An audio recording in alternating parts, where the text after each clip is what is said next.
Summon the Gods by Melinda Kucsera, Book 2 of the Rogue Gods Trilogy. Part 9. Chapter 34, Out of Time. This can't be real. Rosalie needed to do something to stop Sarn, but what could she do? He was a powerful mage and she wasn't. You could use blood magic, whispered a voice in the back of her mind, but she clenched her fists so she couldn't use it. He doesn't know about that, and I don't want him to know either. Maybe he wouldn't look at her any differently, but she didn't want to risk it. She could try picking up the remnants of his magic and weaving them into something that would help, but that would take too long. Somewhere between leaving for the past and returning, she stopped seeing the threads of magic everywhere. Likely she couldn't see them anymore because she'd given in and tried to use blood magic. And who knew how long it would take her to get that sight back? Stop, Dad. You've got the wrong man. He's our friend. Ran pulled on his father's arm to get his attention. Please stop. Rosalie rushed forward. That was all she could think to do. He was a kind man who wouldn't ever hurt anyone, so if she got between Sarn and Ivarian, he'd have to stop. But his magic stopped her too. I can't believe this is happening. Ivarian looked so dejected, pinned to the wall like that. That wasn't me. I never meant you or your family any harm. Don't you think you're overreacting just a bit? Marin shook his head as he stopped as close to his older brother as the green glow surrounding Sarn would allow. You were there. How can you say that? Sarn glanced at his brother, incredulous. Wait, what if it was another version of Ivarian from another timeline? That sounded more plausible than the Ivarian she knew, doing anything like what Sarn accused him of. Rosalie hoped he'd believe that, even though she had no way to prove it, unless she told them about the hallucinations of that other version of herself and Ivarian. Would Sarn believe it? What are you saying? Sarn glanced at her, but he lowered Ivarian until his boots touched the ground again. Well, there was only one way to find out if he would believe it. Rosalie took a deep breath before plunging into the craziest story yet. I didn't pass out when we went to find the farms. I ran into a copy of myself who claimed she came from another timeline, and I met a copy of Ivarian too. You did? Sarn asked, and at her emphatic nod he withdrew his magic, releasing Ivarian, and he seemed to fold in on himself. The wall reconfigured itself so the hole disappeared. Rosalie rushed over to Ivarian, but he stood up straight and trudged through the aisles between bookshelves to what used to be a seating area before Ran and Mirin converted it into temporary sleeping nooks. She caught his hand before they reached Sarn and his family, and she squeezed it for luck. I'm sorry. I thought you were the same man who threatened my son. Sarn ran a hand through his dark hair, not because it was tangled. His hair was too short to do that, so it must be a nervous habit. I forgive you. Ivarian shifted his weight from foot to foot. He didn't offer his hand, and Sarn didn't either. Now that we're all friends again, when did you hide a spell in our apartment? Ran gestured to his father, his uncle, and himself, making it clear who owned the place. Not long after I arrived. I thought it would be safe there. Ivarian shrugged. And it was until I found it. Rosalie cursed herself for a fool. What are you saying? Ivarian faced her. I found the spell and put it in my pocket, but it's not there anymore. The summoning spell is gone, but she still had the crystal that did strange things to time. When did you lose it? Ivarian stared at her, and his gray eyes demanded answers. I don't know exactly. I think I had it before we left for the farm, but I don't know for sure because I can't remember if I checked if it was still in my pocket. Rosalie hugged herself. So you could have lost it when we visited the past? Ivarian backed away from her. His eyes were wide, probably from the same cold horror gripping her. Yes, I could have. Rosalie glanced at the two spirals that no one else could see, and they faded. In her peripheral vision, Sarn faded too. She saw those same spirals when Faye took them to that place where the future was made of fire. I wish I knew what those spirals were. Layla might know, but Rosalie couldn't concentrate enough to call her. I'll try later, and maybe she can help me make sense of all this. Dad, no, please don't go. I didn't get to ask you where the farms are. Ran reached for his father. I know where they are. Mirin put an arm around his shoulders. Where are they? Ran snaked an arm around his uncle. When your dad won control of Mount Eredrin, he closed all the mines and turned them into farms. He also abolished the system of indenture that oppressed us both for most of our lives and gave all the former indentured a share of them. So you just need to go down to the lowest level, where we lived when you were little, the one that used to be called the lower quarters. There are caverns full of plants of all kinds, and they should be full of produce, ripe for the picking. We actually grow more than we can eat here. here, thanks to your dad. Mirren squeezed his shoulders. I didn't know that. Rand shook his head as if he were having trouble absorbing it all. You had a few scares down there when you were little, and you didn't want to go near that level ever again, so we didn't bring it up. Mirren let go and patted his arm. What about that summoning spell? Rand waved to get her attention. Don't you need to go look for it? No, from what your dad said, we know where it ended up, just not how it got there. Rosalie ground the toe of her boot into the stone floor. Though she could guess how it went to the past, the copy of me from that other timeline must have pulled the summoning spell out of my pocket after I blacked out. Hell, she probably knocked me out just so she could take it. Rosalie clenched her fists. We can't go back in time anymore. Remember what my aunt said? Ivarian turned away. We have to leave the spell in the past if that's where it went. I know that's not what you want to hear, but that's what we need to do. Otherwise, we'll wreck the future and make things far worse than they already are right now. What are you saying? Rosalie reached for him, but her hand fell short of his shoulder when he trudged over to a bookcase and pulled a book off the shelf. We have to stay here and make the best of things. Ivarian flipped the pages of the book too quickly to read any of the text on the page. Go with Rand to the farm and help him fetch more food. Since we're stuck here, we'll need it. Rosalie opened her mouth to argue, but Rand caught her arm and towed her away before she could get a word out. Since he had unfairly long legs, she had to run to keep up with him. That was probably his plan all along. Let him be. He just had quite a shock. He needs time to process things. My dad's pretty scary when you're on the other side of his magic. She glanced over her shoulder, but Ivarian still faced away from her. Mirren approached him, hopefully, to talk some sense into the Time Walker. But she couldn't hear if he said anything because Rand yanked her through a narrow aisle and the bookshelves cut off all sight of them. By the time we return, he'll be in a more reasonable mood. Just you wait and see. And what are we going to do until then? Rosalie had to run to keep up with him. We're going to go get some food. Hope is easier to hold on to when your belly's full and you have a warm, safe place to sleep. Trust me on that. Rand didn't stop until they reached the atrium and the makeshift barricade in front of the library's huge doors.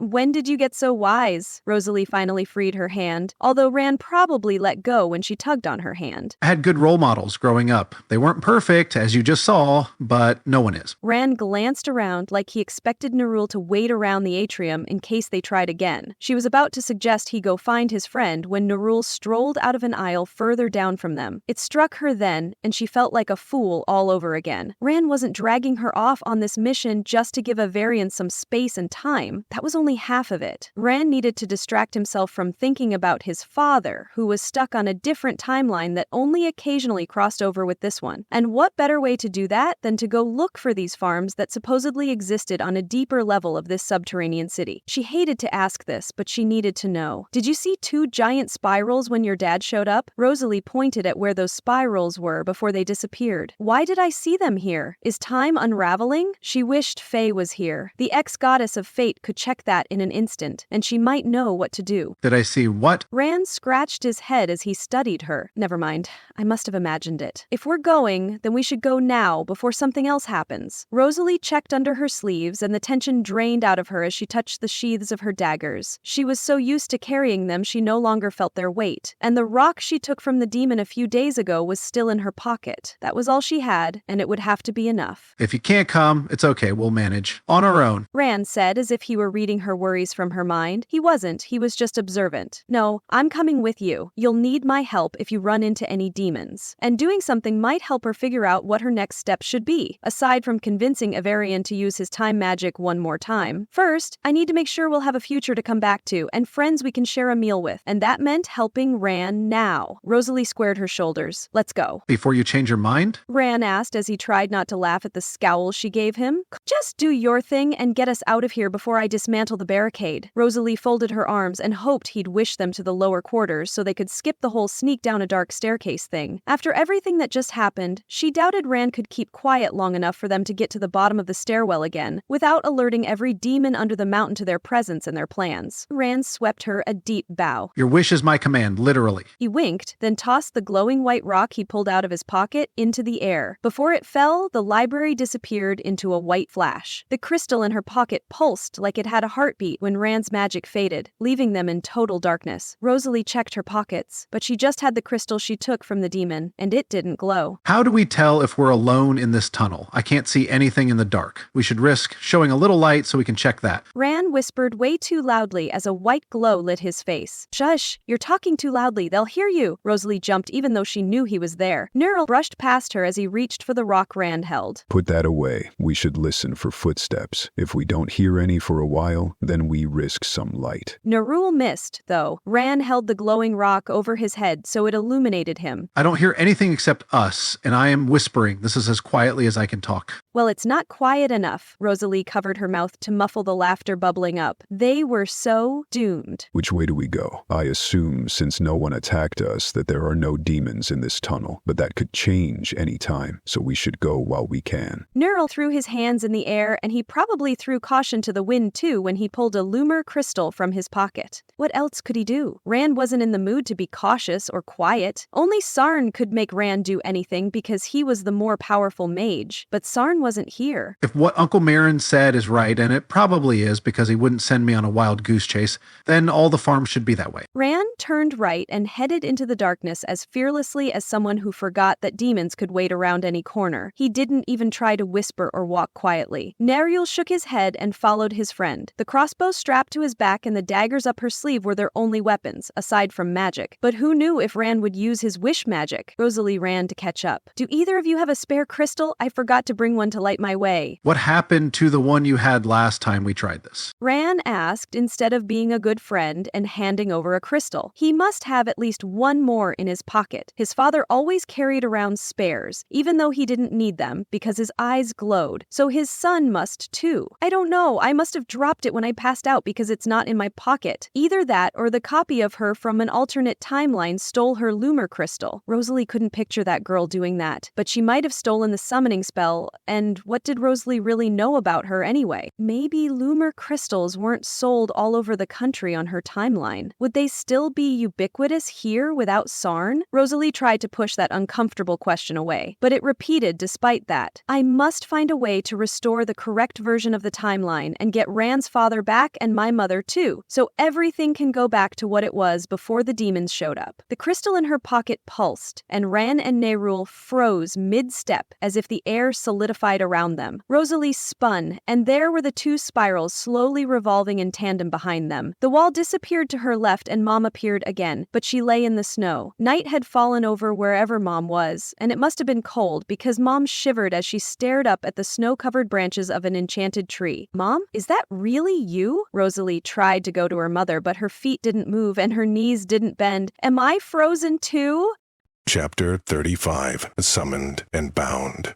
Gueran, god of war, I call you. The circle binds you to this time and place. You must come. You don't have to shout. I can hear you just fine. Garen tried to shout back, but no sound left his lips, since he was a cloud of glowing motes sailing across the star-studded field of blackness between the most boring place in existence, also known as the Gray Between, and the blue-green ball that was Earth. Unfortunately, he was conscious the entire time, probably because he was immortal. But he used to teleport all over when he had all his power, and this was no different. So it was no big deal, and not worth complaining about. It just took forever for his particles to hit the atmosphere, dive through a cloud, and sail toward the ground, like a living lightning bolt. I wonder if I'll strike someone. He would have shouted that if he had a voice right now, but he didn't because he was a bodiless spirit flying alongside the bits that would reassemble into his body when he landed. Every part of Garon tingled while his body reconstituted itself. That would pass as blood flow returned to his limbs. Right now, he just gripped the sword in his hands. He could wonder where it came from later, but his essence probably created it because that was his default, and it felt good to hold a sword again. Armor appeared on his body too, and it was a comforting weight on his shoulders, legs, and arms. It felt so good he didn't care if his body gave up some of its bits to make it. A deficiency wouldn't harm him in the time it took the squishy bits inside of him to rectify that situation. As the green light faded to a less blinding level, Garen stared down at familiar symbols drawn in the dirt. A flat-topped boulder stood behind him, and it was roughly the length and width of an altar. Well, that was interesting. A circle of glowing green energy encompassed the symbols, and a good portion of the ground behind the altar rock. More symbols probably covered the earth back there, and for some reason, someone left a baby unattended in a carrier on the rock. That's not something you see every day. Where's your mom, little one? Garen glanced to his left and right. To one side, side, the symbols continued within a shining green circle that enclosed the spell as expected. On the other side, Hithaglir picked himself off the ground and dusted himself off as if he could get dirty that easily. The fool looked like he'd fallen out of a closet in the middle of getting dressed. His clothes were a clash of styles and colors that changed as he glared at the woman standing in front of them. Since she stood outside the spell circle, she wasn't the one powering it, and the glyphs surrounding them would probably bounce anything she threw at them back at her. So he could ignore her for a moment. On the other side of Hithaglir, Gennari crouched there with his antlered head bowed. His silver fur stood on end like he was just struck by lightning or hastily reassembled. On the other side of Gennari, a woman rose. She wore a simple sheath dress that pooled on the ground around her, and shining white hair spilled over her shoulders as she glanced around with glowing yellow eyes that softened when she saw the baby. Unless he was mistaken, she was Istiana, ex-goddess of the past, and Hithaglir's twin sister. The poor dear, she didn't deserve to be caught up in her brother's schemes. Hithaglir backed away from him with his hands up. I told you I had a way out of there. This was it. No, he said you had a way to get him out. Garen pointed at Gennari. Hithaglir must be losing his mind if he was claiming things he never said. And who are these people? He waved to the girl with glowing green eyes, and the girls standing behind her, who all wore the same dress. Obviously, the four identically dressed women were part of something, probably a cult, because only cultists would be dumb enough to work with Hithaglir on anything. But one of the four women wasn't what she pretended to be. He felt the presence of another immortal, like an icy hand on his heart, and it sent a warning zinging through him. But her disguise was too good for him to pierce with the green glow of the spell circle, and the gold glow of the shield over what must be a haven. He doubted havens had changed much since he last walked the earth, and that looked exactly like their signature shield. Besides, after spending an eternity in hell, he recognized angel magic anywhere. Who are you? Garen pointed his sword at the woman in front. There were others behind her, but they were half-human, and either shifters or a blended race of animals and humans. Hithaglir, or the four cultists, probably offered to summon Gennari for them. They looked like his people. That explained why the ex-god of the hunt was here, but it didn't explain Istiana's presence. Hithaglir wouldn't want any of his sisters to know he was planning on summoning all the old gods, and no way she would keep something like this from her sisters. So, the instant Istiana could call them, she would. I'd like to see that, actually. Especially Faye's reaction. The fiery ex-goddess of fate would probably fry Hithaglir until he was a crispy ex-god. You are bound, the cultist said in a high-pitched voice that shook with the fear he must have inspired. Behind her, her dark ringlets also shook. Garen grinned. He hadn't intimidated a mage in a long time, and it warmed his heart to see the girl quake. Either she was a good actor, or she was what she appeared, a human mage, not an ex-goddess in disguise. This was a fantastic show, but it's over now, and you need to deliver him to us. One of the half-human, half-goat people clapped her hands. Unlike some of her people, she wore a sexy attempt at armor and an abbreviated skirt that left a lot of her long legs visible. Short fur covered her, though, so she didn't actually need any clothes, and no one here counted as polite company except Istiana. But that ex-goddess silently watched everything.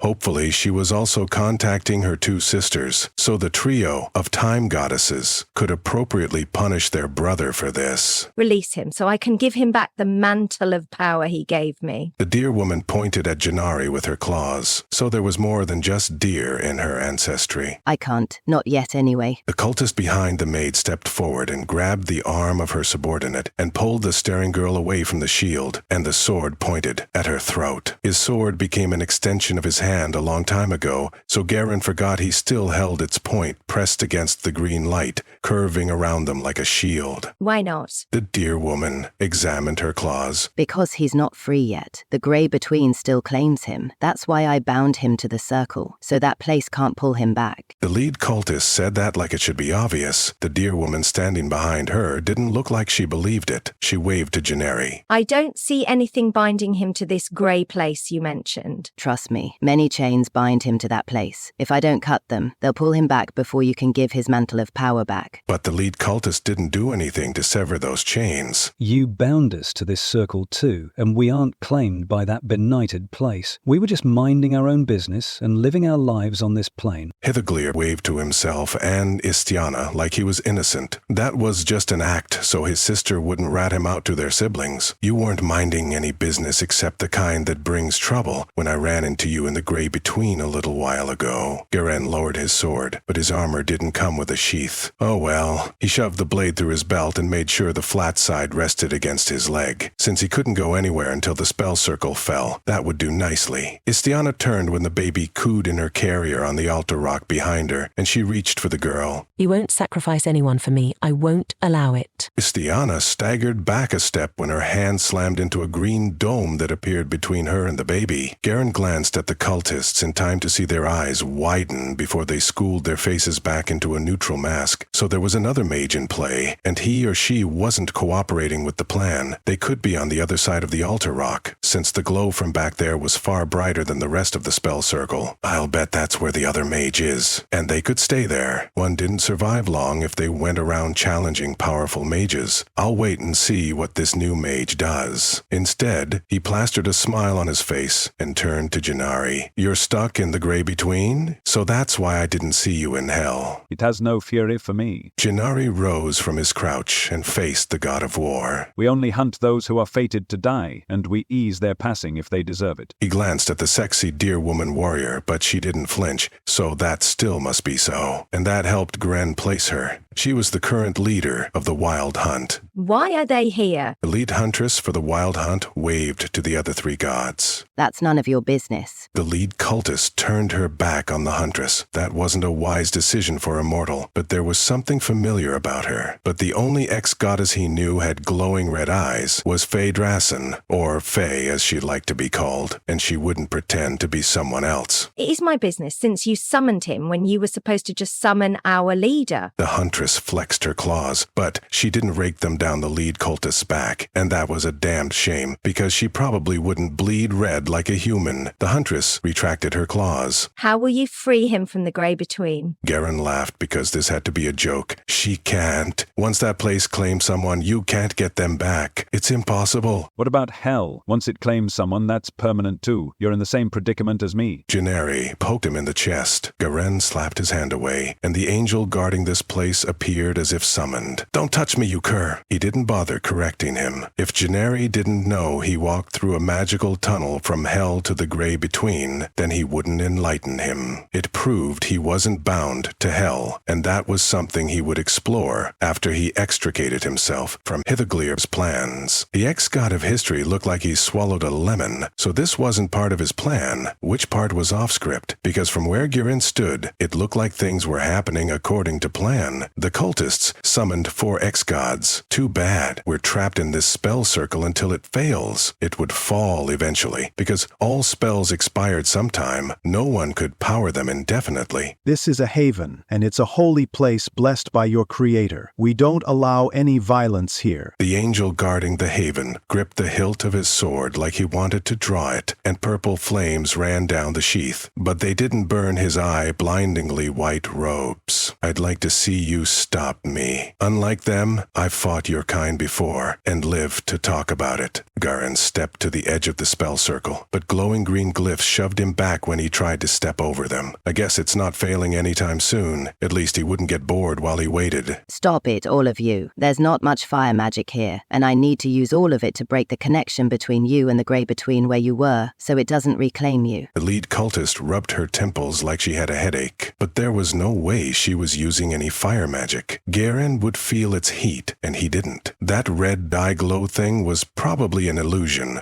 so everyone else would believe she had that power. Earth magic didn't give off heat, not unless the caster was a magesmith, using a very specific type of earth magic that manipulated metal, and that wasn't the type fueling the spell circle. Immortals didn't live long if they couldn't tell the difference between the different types of earth magic. Unless I'm mistaken, this is stone magic, and that explains why it's cool, not warm. but he'd play along for now. If it's firepower that you need, then take some from me and sever my link to hell while you're at it. Garen held out his gauntleted hand, and a fireball floated above it. You would give me some of your power. The lead cultist's eyes changed colors. It was swift, but for a moment, her eyes were the same molten gold as Istiana's before she disguised them again. That didn't mean she was Istiana's sister. Plenty of ex-gods had gold eyes, and plenty more could change their eye color on a whim. But it confirmed his guess that she was an ex-goddess who probably conned Hithaglir into helping her, and now she was turning on him. I would for a price. Garen retracted his hand and crushed the fireball in his fist. Embers dropped onto the glowing lines under his feet, but the earth magic in them snuffed them out before the grass could catch on fire. Earth and fire were natural enemies. If your price is freedom, I'll gladly give you that, if you'll give me enough power to break hell's hold over you. The lead cultist reached for his hand, but her hand slammed into a wall of green light that sprang up in front of her, and it shoved her away from the spell circle. She cursed and kicked it, but the shield stayed put. Seriously? Didn't she know better than to challenge a stone mage? They were hard to beat since they could rain down boulders, or split the earth to cut off any avenue of escape. How did you survive this long? Garen stopped himself from shaking his head, because he didn't want to give away that he saw through her disguise. I just need to know which ex-goddess you are. Then he could exit this madness and explore his newfound freedom. What just happened? Someone asked, probably another member of the Wild Hunt. They were shadows with horns and antlers, silhouetted against the gold glow of the shield over this haven. I forgot that fire magic can't cross some types of earth magic. Stone magic snuffs it out, like dirt thrown over a fire. The lead cultist rubbed her hand. Quite true. Some types of earth magic do burn, but not this one. Hithaglir glanced at something behind the altar rock, probably the mage. Garen didn't look. He didn't want to anger a potential ally, and anyone not on Team Cultist was an ally right now. If you will all shut up, I could finish up here so we can go about our day. The lead cultist shoved her sleeves up, revealing glyphs cut into her skin. The lines were as thin as the razor that made them. You won't find me so easy to defeat. The angel guarding this haven glared at Garen as the flames disappeared from his sword hilt. Then he vanished, since no one else broke the rules or gave him a reason to get involved. And that was fine. I fought enough angels. I can live without ever doing that again.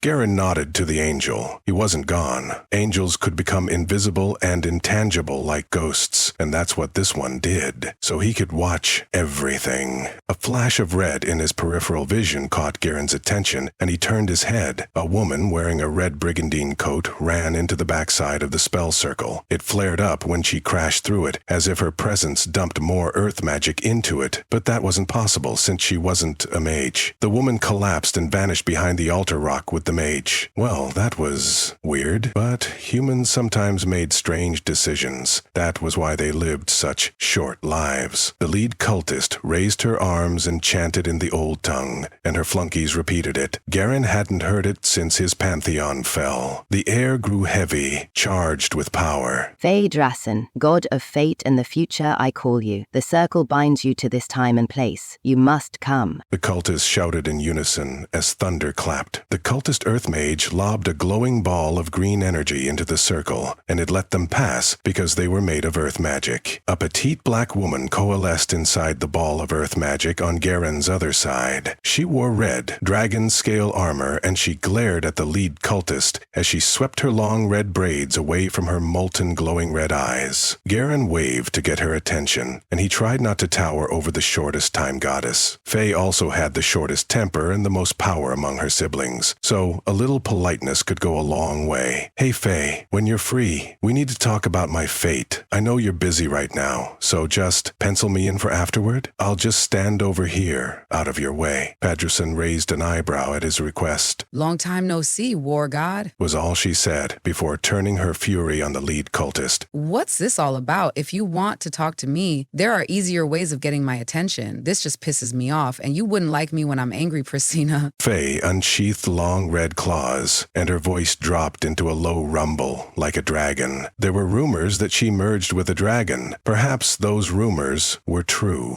Pristina? Pristina, Hithaglir and Istiana said as both stared at the lead cultist. Don't look so surprised. Pristina laughed as her disguise fell away, revealing a goddess who looked like a tanned copy of Istiana, but she was short shorter than the ex-goddess of the past and dressed better. In fact, Faye had the same features as her sisters, just her skin was a lot darker, but fire magic tanned anyone who used it, since it was like channeling the sun. Why did you summon us? Faye gestured to her siblings. Yes, why did you do that? You were supposed to summon the other gods, not our family. I gave you a list. Ithaglir must have finally realized his plan had failed, because he quit watching everyone with hooded eyes and stepped forward to join the solution. Pristina laughed. Be glad I summoned the first 2 gods on your list. I didn't have to do that, but I was curious. Why do you want them here? Why are you doing this? Isiana set the carrier and the baby in it back on the altar and slid between Ithaglir and Faye. Faye caught her hand and squeezed it, but she didn't let go. Was she planning to teleport away and take her sister with her? Because the only way to die is for everything to end, even time. Pristina pulled a gray crystal out of a pocket in her skirt and held it up, unless Garen imagined it. That rock looked just like the one the sleeping angel showed him when she told him about the adversary's plans. He didn't need to see the energies swirling around that crystal. The expressions of horror on the 3 time gods' faces, who weren't insane, were enough to clue him in. That's a time crystal. The Morningstar has one too. He plans to use these to destroy all time and existence, and I'm going to stop him.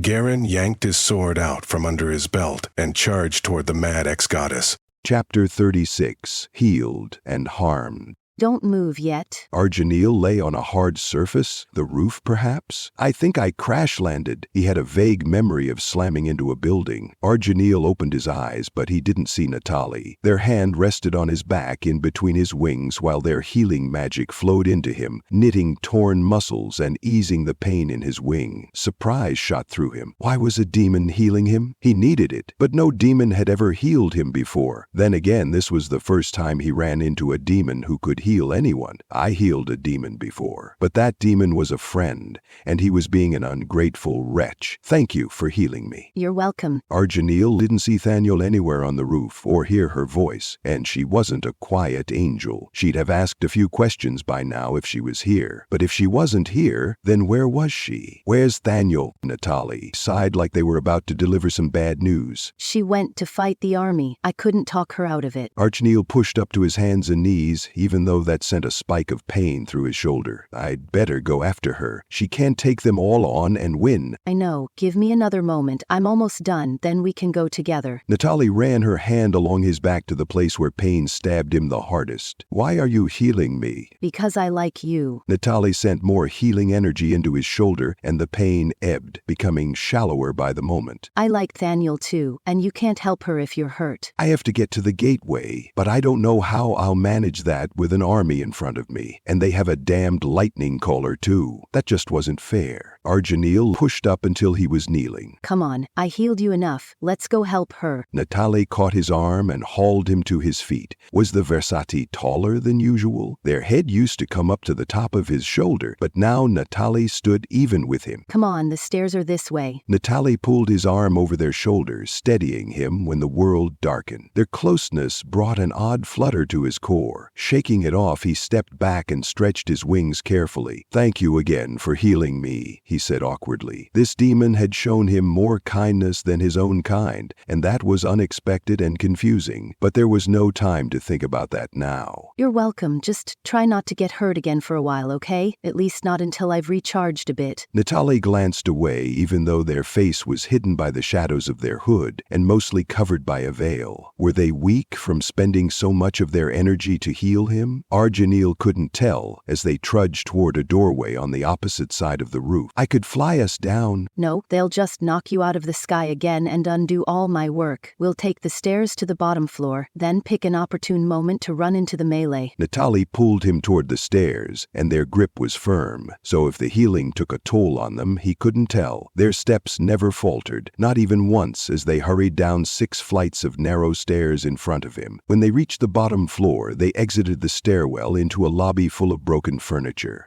Natali wound around them, and he followed them them to a blown-out window. People filled the street, but he only recognized one of them. He could use his gift to find out who the others were, but he didn't have time for that. That's Arbus, former head of a fallen pantheon of ex-gods. I wonder what he's doing here. Likely the people with him were from his pantheon and they were in his way. Argeniel tried to see past them, but he couldn't see Thaniel anywhere. I have to go out there and look for her, even if that means taking all those ex-gods on. As he headed for the door, hanging off its hinges, he pulled his gift to the fore. Where are you going? Natalie grabbed his arm. I need to find Thaniel. Don't worry, I'm not planning to fight them all. I've got a plan, if you could call using everyone's true names against them a plan. But that was all he had, and no one he'd ever encountered could counteract that, so it was his best weapon right now. Argeniel pulled open the door and read the name of the first ex-god that stepped in his path. I'm coming with you. Natalie crowded in behind him as he called out the true name of the ex-god, swinging a mace at him. The spiky-haired woman froze mid-swing, like the air solidified around her. Argeniel wouldn't stop, not until he reached the gateway or found Thaniel. He kept pulling the true names of everyone he passed out of them and shouting them until a double column of living statues stretched from the door of the building he crash-landed on to deep within the ranks of the fallen angels crowded around the gateway. Still, there was no sign of Thaniel. He could call her name, but if he did that while holding so tightly to the power of the unseen, he might freeze her, too. Do you see her? He asked when the attack stopped coming. Make a hole. Let the traitor come forward, said the last person in hell he ever wanted to face. The fallen angels stepped aside, creating a narrow aisle through their ranks. At the end of that cleared space stood the Morning Star. He called himself the Adversary now, but he looked more like his other title, the Prince of Darkness, with that garish iron crown sitting on his head. His blood-red robes rustled in the breeze, created by the glowing eye of the gateway standing behind him. Are you looking for this? The Morning Star yanked Thaniel up by her hair. No blood stained her clothes, but her eyes fluttered like she was trying to wake up. Was she just concussed? Argeniel wanted to run to her and pull her away from the reason hell existed, but he needed to play this cool. Natalie could heal Thaniel. He just had to get her back first. Besides, she couldn't die. She was an angel, and they were quite tough, so he could take a moment to banter with the Father of Lies and bargain for her release. Argeniel stopped a few feet away from the fallen angel who engineered his fall, and the fall of all the angels and immortals in hell. Yet they still served him. Another woman stood by, chained at her wrists and ankles, and there was something familiar about her, but she refused to meet his gaze and kept her eyes fixed on the ground. Why are you so familiar? For a moment he turned his gift on her, then stopped when a woman's voice spoke in his mind. Don't. Let me have my secrets. They're all I have left in this world. The woman clenched her fists around the chains connecting her wrists. All right, you can keep them for now. I didn't come here for you anyway. But that gave him an idea. He'd never used his gift on the fallen angel standing before him. Why not try it? I'm here. That's what you wanted, so let my friend go. You won again. Argeniel stared at the ground and hunched his shoulders. He hoped he looked cowed. His plan would work best if the adversary didn't see it coming. True. All right, take your friend. The adversary flung Thaniel on the ground between them. Natalie squeezed his arm, then darted between them and caught Thaniel under her arms. There was no safe place to take the angel, so Natalie dragged her near the gateway, so Thaniel no longer lay between them. The Versati knelt at her side, and hopefully they had enough energy to heal Thaniel. I need to buy Natalie some time. That shouldn't be hard since the Morning Star liked to hear himself talk. His transformation into the adversary couldn't possibly have changed that. He must be even more in love with the sound of his voice now if the vanity on display was any indication. What do you want with me? You've tried many times to capture me, and every time you've failed. Argeniel had never known why, but he was about to find out. As he raised his gaze, he stared right into the eyes of an angel twisted by greed and a lust for power who used to stand at the right hand of the Creator. But the angel who was once the Morning Star no longer had the glowing violet eyes of their race. A swirling darkness replaced them that had no end or beginning. When you look into the abyss, it looks back at you. The Morning Star laughed as that darkness seemed to pull him down into its never-ending depths. The adversary, the Prince of Darkness, the Father of Lies, whispered his gift. Then it said so softly he almost didn't hear it. Samiel. Say my name. I know you read it. The ex-angel standing before him like a king waiting to conquer the world smiled like this was all going according to his plan. Samiel, Argeniel said, and the name was a key that unlocked a door in his mind. Memories tumbled out in a disorderly pile. You delved into the unformed, an abyss under hell. I did, and do you know what I found there? The spark that set existence ablaze with light and life. Samiel clapped a hand on his shoulder and pulled him closer so he could whisper in his ear. And do you know what else I found? No. Argeniel stared at the former angel in shock and tried to keep his mouth from hanging open.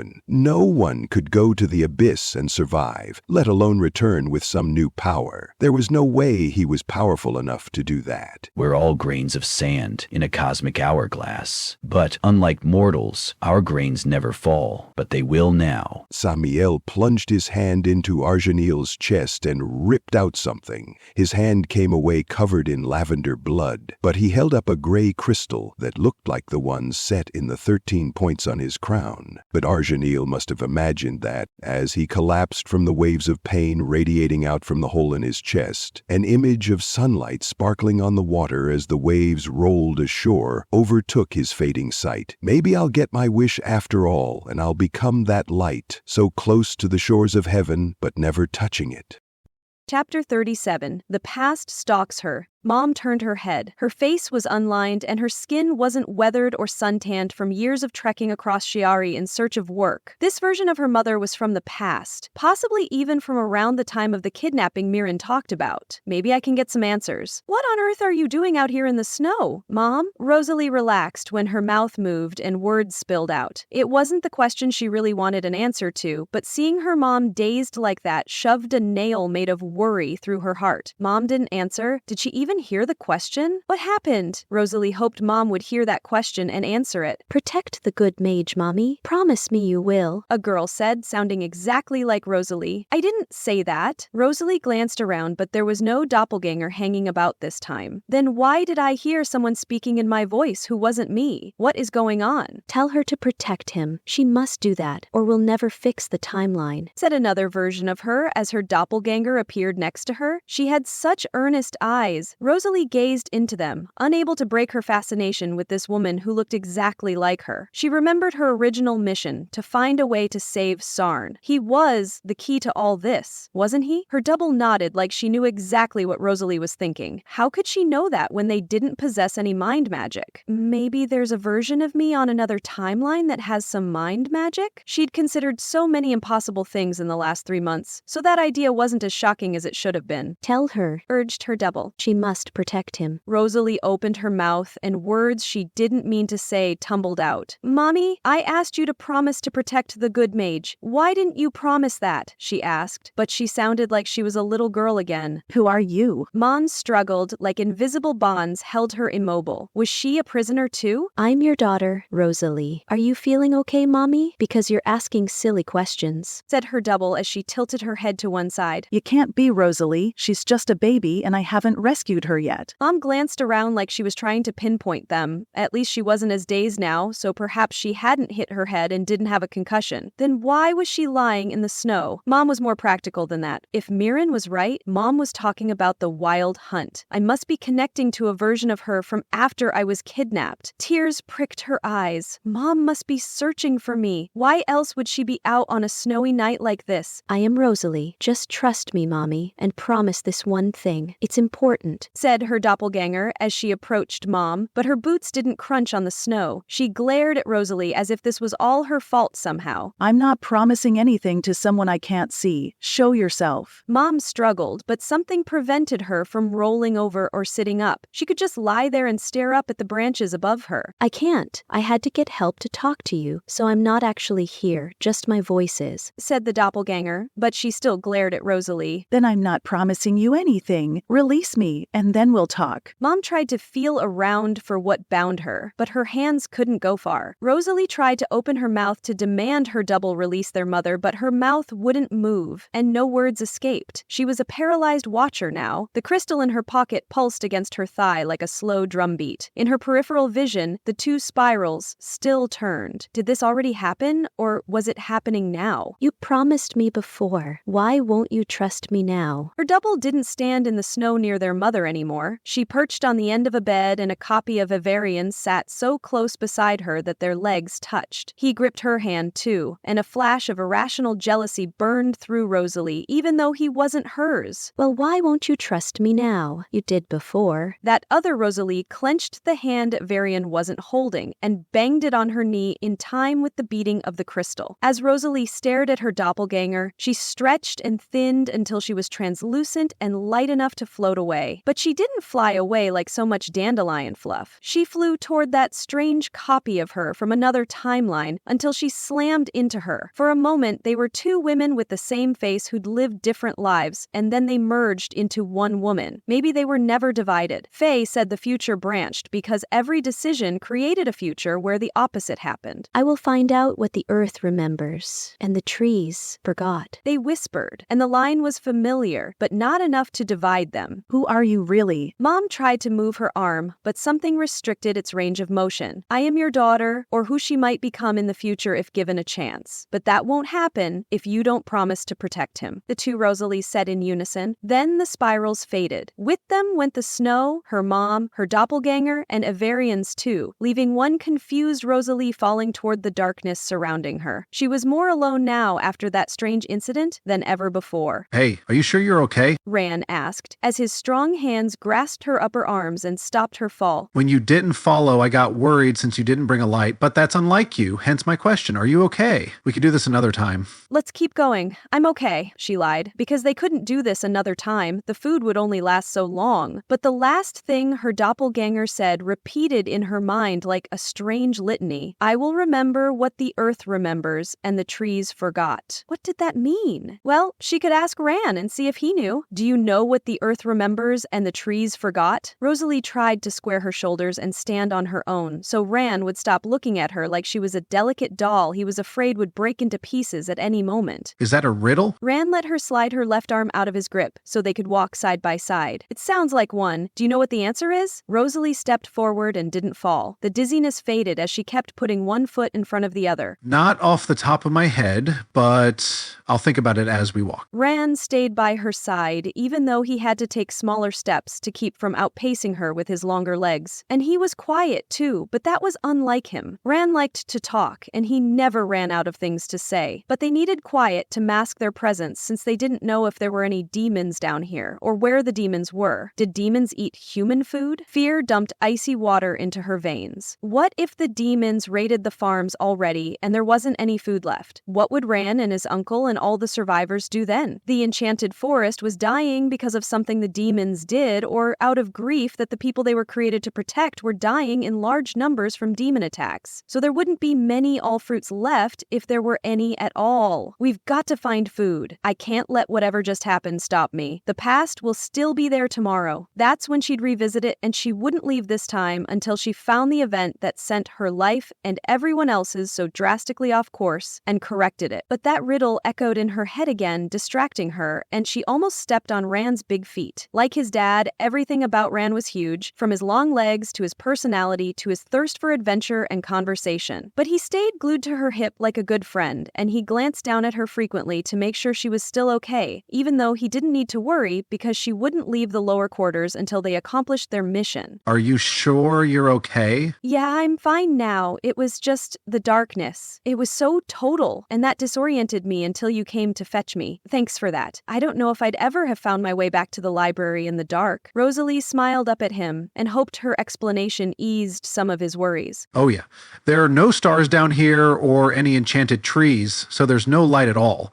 Dad used to forget that no one else's eyes glowed, and he'd close his eyes and leave me in the dark until I reminded him that I don't have glowing eyes. Did he give me a lumer crystal? Sometimes, but sometimes he'd just tell me it's bedtime, and then I don't need light to sleep. Then he'd hug me until I fell asleep. As Ran rambled on about his dad, she knew she should stop him because sound carried far down here. But it was comforting, and she needed that slice of normalcy while she calmed down. She was too rattled. There was one other person she could ask about that riddle if she could get through to her. Layla, do you know what the earth remembers and the trees forgot? Layla? She hoped this time she'd get an answer. Where are you? Layla asked almost immediately. I'm back in my own time, but I think I'm losing my mind. I keep seeing a copy of myself, and now I'm hallucinating about my mom, but she didn't really want to talk about that, not now. Am I losing my mind? Or am I dealing with a copy of myself from a different timeline that somehow crossed over with mine. God, that sounds so insane. But it was true, too. Rosalie couldn't deny it, nor could she talk about it with Ran, or he'd wish her back to the library while he continued on with Nerul. Maybe they'd be okay, but she just couldn't take the chance. Not if she ever ran into Sarn again. Anything is possible with time crystals in play. They warp space and time in ways I don't understand, so you're probably not losing your mind. Not any more than you were when you talked to a snake. Layla just had to bring that up again. They were created in the beginning when time began. That's all anyone is sure of. The rest is speculation. Where did you see a time crystal? Layla sounded worried now. Were time crystals dangerous? I took a crystal from a demon and then time froze for everyone around me. Time moved normally only for my friend and I. We weren't affected. Rosalie thrust her hand into her pocket and touched the strange gray crystal. It contracted, then expanded, and beat against her palm like a heart. Ran fell silent, but he couldn't have run out of things to say already. Ran loved to talk, especially about his family. He could ramble on about them for hours. That sounds like a time crystal to me. Where did you find it? Now Layla sounded hopeful. In my time. I took it from a demon that exited a portal. Why do you ask? Is this crystal important? Rosalie had a feeling it was. Ran froze. Nerul also froze where he stood, pressed against the wall so he could glance around the corner. The two spirals returned, but they shattered like glass and rained shards on Rosalie as the tunnel split into multiple copies, where copies of her and Ran and Nerul unfroze and headed onward. Sometimes they met demons, and sometimes they didn't. Then those copies split until a kaleidoscope of possible futures spun around her, each locked in a glowing bubble that shrank until they popped out of existence. The real Ran unfroze, but he stopped when she just stood there staring like a fool. Are you okay? I don't know. Rosalie dug out the crystal from her pocket to stop it from pounding on her leg. The area already felt bruised, but the minute she closed her fist around it, she knew what she needed to do. Please take me back to the library. I need to talk to Ivarian. It's important. Is it more important than your next meal? Nerul asked as he crept toward them. Yes, I think it is. I'm sorry I can't help you. Rosalie glared at her boot so she couldn't see the disappointment in Ran's eyes. But he put an arm around her shoulders, and the tunnel vanished in a white flash. It's okay. You should rest since you fell yesterday. Ran said as the library reformed around them. Nerul scowled from where he stood behind Ran, but he didn't say anything, and Rosalie was grateful. She knew she'd let them down, but this couldn't wait. Thank you for bringing me back to the library. Rosalie squeezed Ran's arm, then fled in search of Ivarian. He was the son of an ex-goddess. If he couldn't help her unravel what was going on with this crystal and her flashes of the past, then no one could. A terrible urgency gripped her as she searched each aisle for him. Time was running out, but she didn't know how much time was left.